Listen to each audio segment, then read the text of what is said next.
avaska o kon. Kom digju kohën e fundit që po thuj nuk është mirë me shku te varrezat për Bajram për shkak se është gëzim e mandej aty një lloj dhënimi din shpirtënor mu lidh. A na spjegon për shembull mu po kom qef me ditë se kom digju versione të ndryshme hoq.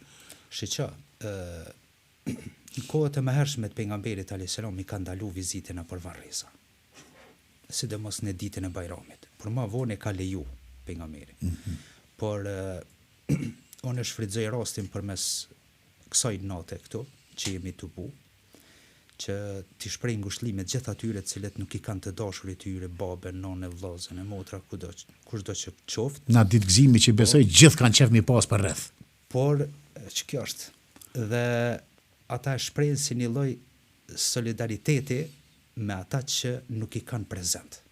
Sepse sofra Bajramit kur shtrohet, përveç që është sofër e ka domethënie shumë të madhe. Shumë të madhe. Ka domethënie shumë të madhe. Bashkohen familjarët, prindi me fëmijët, gjyshi me djemt, me nipat, është kënaqësi e veçantë. E vërtet. Por kur nuk i ki në sofër, atëherë përmallohesh për ta.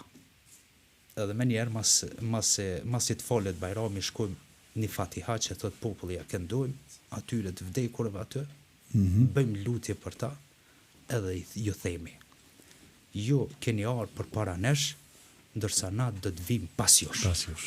Do të vim pas jush, sepse është procedurë, është ligj i Zotit.